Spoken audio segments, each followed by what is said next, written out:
Hello everyone, welcome to Everything Arsenal. Let's catch up with the latest transfer news and the latest injury updates. We'll start with this bad news over here in regards to Jurrien team, and then we'll talk about the latest on Thomas Partey. We're obviously approaching the end of the season, so we'll very soon get to know whether he's going to stay or not. Also, Leandro Trossard. We'll also be talking about Garcia and what Josh Kroenke had to say yesterday. Also, Mikel Arteta about the upcoming transfer window, which is going to be absolutely huge for us. But it wouldn't be a week for Arsenal this season without some bad injury news. And this time round, it's Jurrien Timber, unfortunately. Now, this is what Sam Dean has had to say. Jurrien Timber is said to undergo an ankle procedure. The Arsenal fullback has been managing fitness issues in recent weeks, and the club's medical staff have decided he needs a procedure to address the problem. It remains unclear how long he will be ruled out for. Now, another injury, man. Like, end of the season. I am so glad you only have 1 week remaining in this season, by the way. So happy. Like, everything has just gone wrong. And in terms of injuries, literally this season, there's two weird things that have been happening. One, our players have been getting injured, not even on the pitch. Every time we're about to play a game, that's when we hear, oh, Declan Rice is out of the Liverpool game. We didn't hear anything about it the whole week.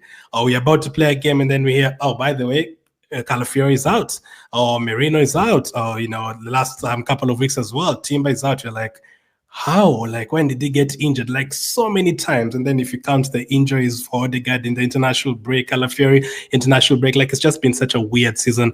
Every single one of our players has picked up an injury, and like only 10% of those injuries have been like during an Arsenal game, or some of those in training. Like, absolute nightmare for us. Like, and it's been serious ones, Timber is going to do an surgery, Gabriel surgery, Jesus surgery, Saka surgery, Ben White surgery, Odegaard surgery. Like, I've never seen anything like this. This is crazy. This has been a very, very forgettable season, man. Like, this is a season that you're going to just park in the back of our heads and never talk about again. This has been absolutely atrocious. And with Timber, I am sure I've talked about him a couple of times over the last few weeks, saying I wouldn't play him in this game or that game.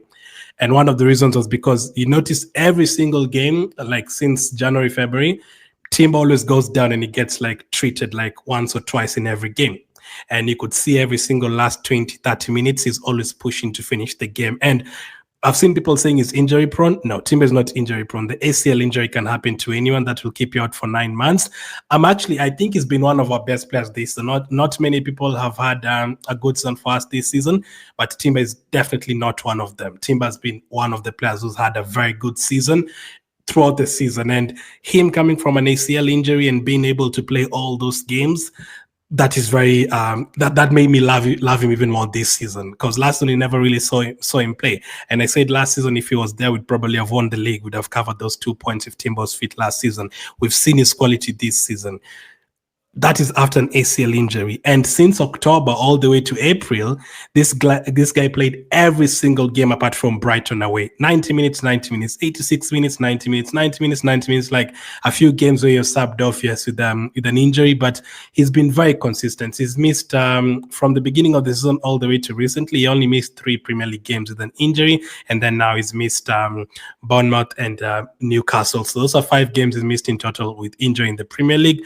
And that is, for me, that is good. For a player who just recovered from an ACL injury, he shouldn't have played that many games. But unfortunately, we had to. Why? Because Ben White underwent a surgery as well. And Tommy, yes, the other right back, was injured the entire season as well. So Timber had to push, and he did. And I absolutely love this player. This is why I always feel like these players really deserve to win something, man. Timber, even Ben White, he was playing through injury the whole of last season. This one he had to go undergo surgery, and the last game that he played, he looked good, looked back to his best. Hopefully, do get the best of Ben White next season. And Timber, left back, right back, centre back, playing every single position for us. Fantastic. But luckily, the season is about to end, so hopefully this is not going to affect too much of preseason, because I don't even know if Gabriel is going to be back for preseason. Now, I'm not sure the team is going to be back for the preseason. Even Saliba was subbed off at halftime against Newcastle. We don't even know whether that was an injury. Like, it's just been a nightmare with the injuries, especially defensively. It's been a nightmare. But yeah, Timber, surgery. So let's go to the next one, which is Thomas Partey, the contract news and also some transfer news. Telegraph Sport understands Thomas Partey's priority is to remain at Arsenal for at least another year. If Partey does not stay at the club, it is possible that Arsenal could target a second central midfielder alongside Martin Zubimendi. Now, we talked about Arsenal's defense on yesterday's video. Literally yesterday, we were talking about needing another defender because of all the injuries. Now, we already know we need a center forward. Some are talking about even two. We need a winger. Some are even talking about, another Saka backup. We need a defender because of all these injuries and Tine and Zinchenko potentially leaving. Will we also add another midfielder to the list? That we are talking 7 signings. So for me, man, I'm not going to be. I'd give Partey a 1-year contract. I think he's been very good this season. He's had some shaky games where our midfield has looked open, but most of the season he's been great. And not just him. Players like Trossard and Martinelli, I don't think we can actually afford to sell these players unless we are going to sign 7, 8 players. I don't think we have enough players in this team. We cannot be selling players. We can replace them with other people who are going to start the game. But selling. I've seen people saying sell Kivios, sell Tierney, sell Zinchenko, sell Martinelli, sell Partey, sell Tomiyasu, and then who's going to be on the bench? What if Zubimendi comes in and gets injured for 2 months? What next after that? We can't have situations like that again. This season, the reason why players like Timber and Havertz are picking up injuries is because they're having to play every single game and he didn't have anyone else to play in those positions. So we can't do that. So for Thomas Partey, still not decided, but I feel like he's going to be given a 1-year contract. I feel that is going to be, that's going to happen eventually. I don't know when, whether it's going to be in the very last minute, but I think he will get a 1-year contract, and I think that will be great. I think we need to. I don't think we can afford losing midfield players again, and then start signing other players again in midfield and defense and front line. This transfer window needs us to focus on the front line, so keep it the same. I don't think Partey is a calamity of a player that, oh my goodness, we need to replace him right now.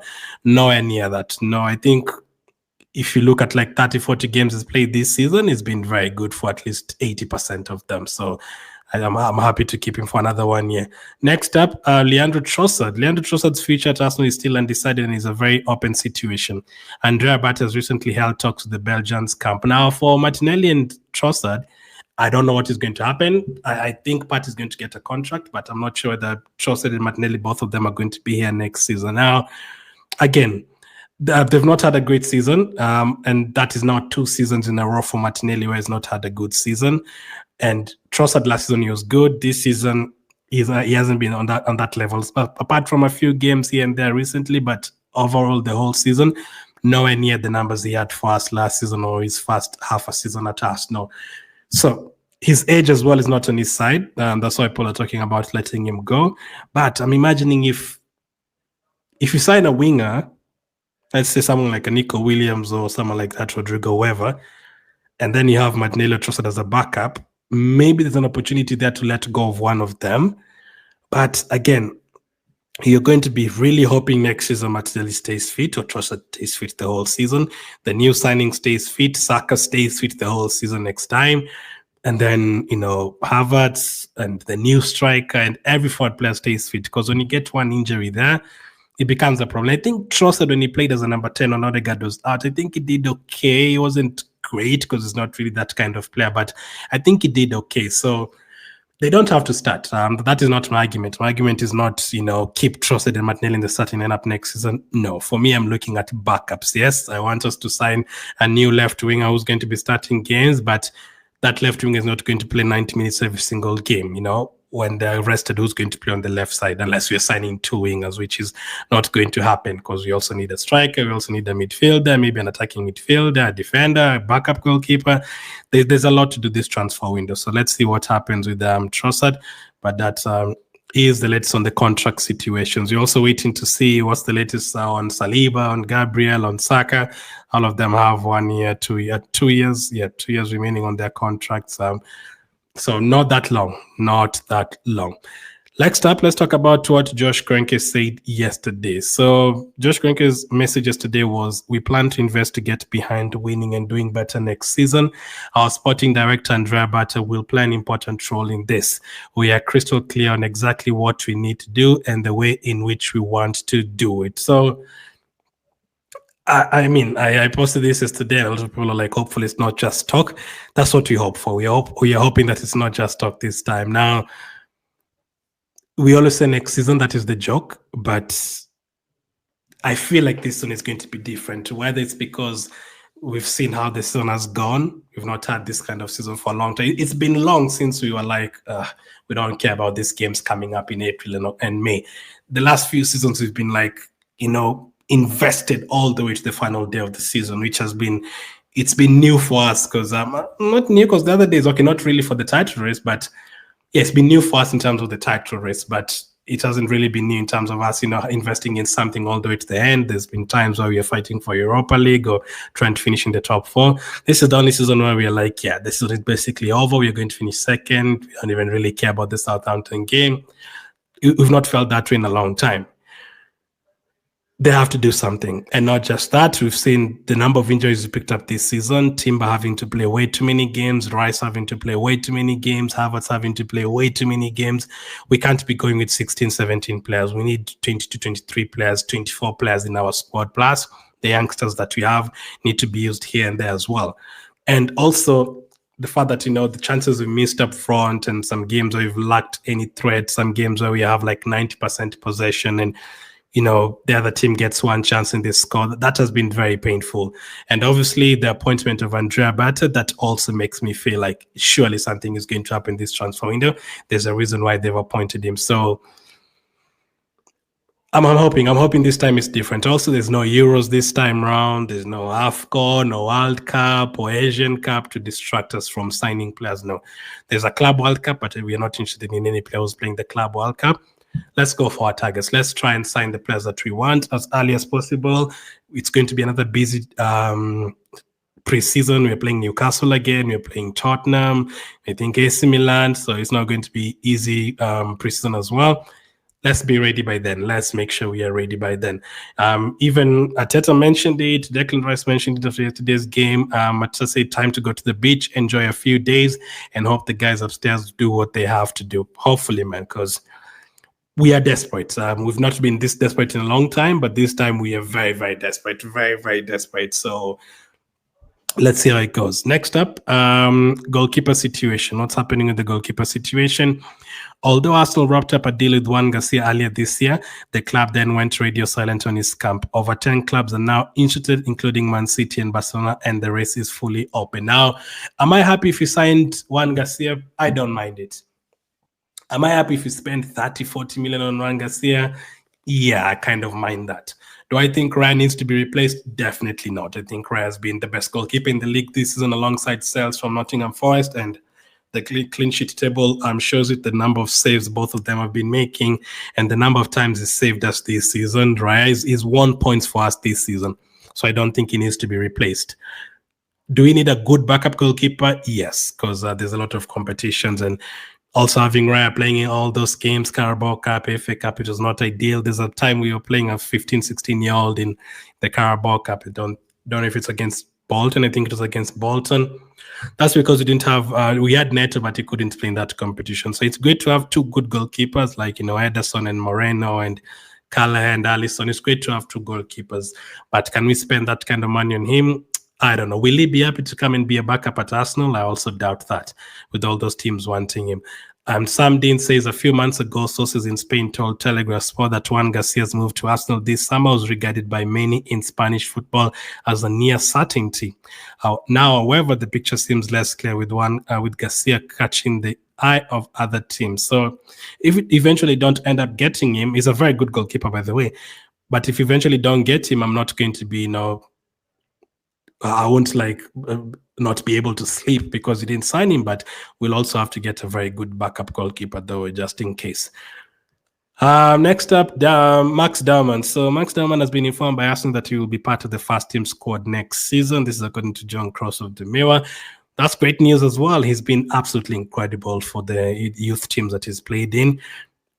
various ages, he's been very good. And this is a 15-year-old. I think now he's 16. Not 100% sure. I think his birthday was recently. I think I saw it somewhere. But yeah, he's been very good at his age. He's been very good, but he couldn't be at in the first team because of his age. But next season, if he's could be part of even the Carabao Cup games or the bench and train more with the team, because he's been training a lot with the first team this season, it's going to be great. I mean, look at the impact that Lewis Kelly and Nwaneri have had for us this season. Alongside players like Timber and players like that, Lewis Kelly and Nwaneri have been a breath of fresh air this season. Like, one of the reasons why we've been able to enjoy the season is because of those youngsters. And, the goals Nwaneri scored against Man City and against Bolton, and the Champions League against Girona, Lewis Kelly against Man City, the performances of Lewis Kelly against Tottenham, getting into fights with all these players, protecting the badge. It's all been so good to see. So adding another youngster, these players can help you a lot, because maybe you'd have been looking for two defenders now if we didn't have Lewis Kelly. But now, since we have Lewis Kelly, we know that he's going to play a lot at left back and sometimes in midfield. That helps us, be able to look at other targets and focus on other positions. So it's always great. Nwaneri, if we didn't have Nwaneri, maybe they've been looking at someone else to back up Odegaard and Saka on that side. But now we don't really have to look for too many players. We can look at other positions. So all that is absolutely fantastic. I'm hoping he gets some opportunity next season, and let's see how it goes. And Declan Rice did say about the transfer window, he expects a few players to leave. Hopefully we do sign some players in the summer. Hopefully. One more week to go a few days to go before our last game, and then all focus turns to the transfer window. Let's see how it goes. Thank you for watching. Let me know what you make about all that, and I'll catch up with you on the next one.